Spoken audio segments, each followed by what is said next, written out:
Hello again, intellectual thrill seekers. A lot of people are clamouring for the teaching of critical thinking in schools these days because there's such a lot of misinformation, disinformation, etc., etc. If you get vaccinated, you are protected. Critical thinking, in this case, isn't that just another name for philosophy? Isn't that exactly where Aristotle, Socrates and that lot started out from? How to see how people trick you with statistics. That should be near the top of any syllabus, as we're surrounded by statistics. How to spot bad arguments. Some basic understanding of what's known as symbolic logic, although it doesn't even have to be that. Just examining how we reason when we're arguing. One good place to focus is, again, how they trick you. A lot of these tricks are known as fallacies, and you can go on internet and have an entertaining time looking at examples of the straw man fallacy, the steel man, the no true Scotsman, the cherry picking, etc., etc. And on those lists you will likely find the slippery slope argument, well, the slippery slope fallacy. This is my contention. It isn't a fallacy. It's a perfectly reasonable way of thinking. And my in to this is a conversation I well remember having in 1981 when I was a student at Reading University studying philosophy, sat on the floor at a party next to a guy who was swigging some beer from a can, telling me how much he didn't like gays. And I was a bit shocked because personally I've never had anything against homosexuality. Same-sex marriage has been legal since 2013. We're talking about a long time before that, when the debate must have been in the air because he made that comment on the back of the idea of gay people getting married.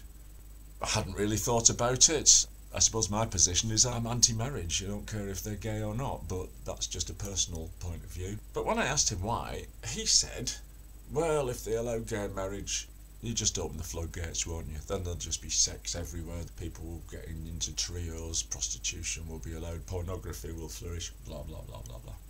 And I remember thinking, oh, don't be so ridiculous. As it happens, it's probably a good thing that the guy wasn't even aware of trans people.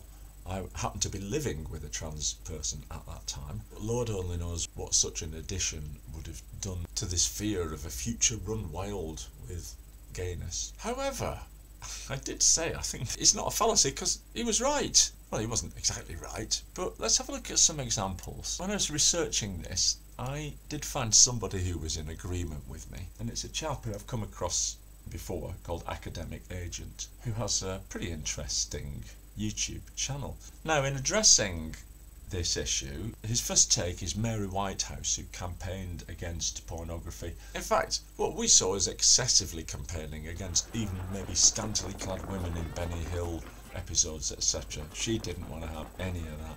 But you know, Benny Hill is a slippery slope to pornography. In fact, pornography might lead to violent attacks, and sexual offences would increase if this kind of thing went on. She was ridiculed. In fact, Newman and Baddiel, who are both comedians that I like, started out with a satirical duo called the Mary Whitehouse Experience, as this was such a silly woman, and she was coming from the point of view of traditionalism, conservatism, Church of Englandism, I imagine, and was, you know, a good target. But here's the thing, she was right. If you want to look this up, I'll give you the link to Academic Agent. It's got the statistics of sexual offences per 1,000 of population from 1901 to 2020. That's quite a cogent argument. Nathan Lewis Wright, Presbyterian minister from 19th century America. If you let what were then known as coloured people have the same rights as white people, then a coloured man might be the next governor of states, and coloured men might constitute their legislature, etc., etc. That's my Kentucky accent. Once again, he was damn right. Here's a text from the early days of the idea of universal suffrage. Today women want the vote, tomorrow they'll want to be doctors and lawyers and then combat soldiers. Give them that and then they'll take the initiative in sex. And then the very meaning of masculinity will suffer. That's one that Academic Agent uses.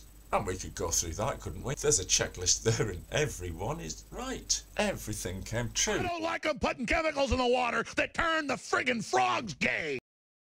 Now at the bottom of this, you might have noticed, there's a little subtext. And the subtext of slippery slope arguments is, brackets, and this is a bad thing.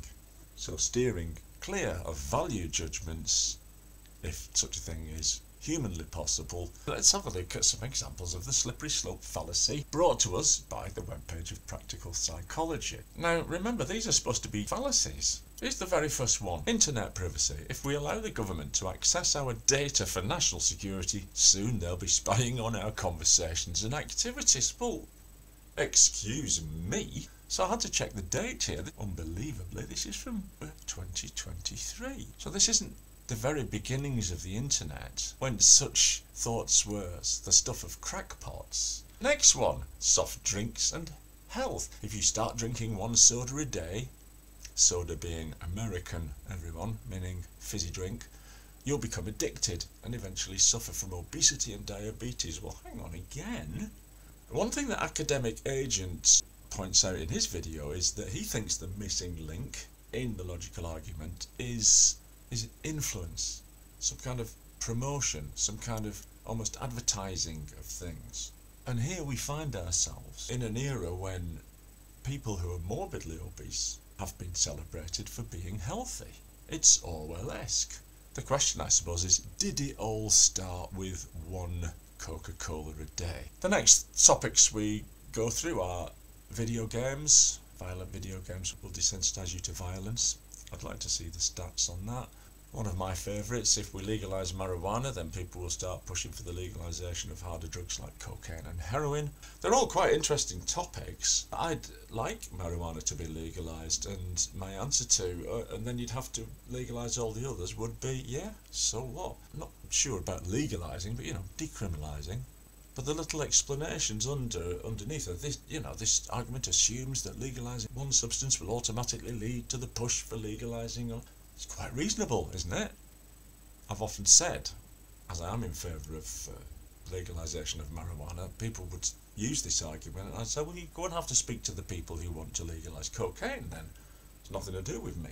But who knows, these people might emerge and go, hey, the weed smokers got their bit of territory. I'm just saying, it could likely happen. The snowball could gather pace. In none of these examples do I find this supposed fallacy doing what a fallacy's supposed to do and get things wrong. Of course, none of us are futurologists, but neither are we ignorant of current trends. Here's number 7 on my little list. If we allow employees to work from home, productivity will plummet. The company will go bankrupt. This argument jumps from a one policy change to a worst case scenario.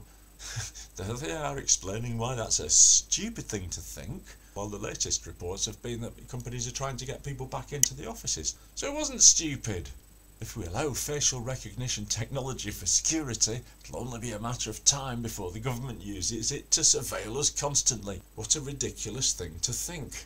All these examples on Practical Psychology, of course, depend on you thinking one small and unwelcome thing will inevitably lead to one much greater and even more unwelcome thing.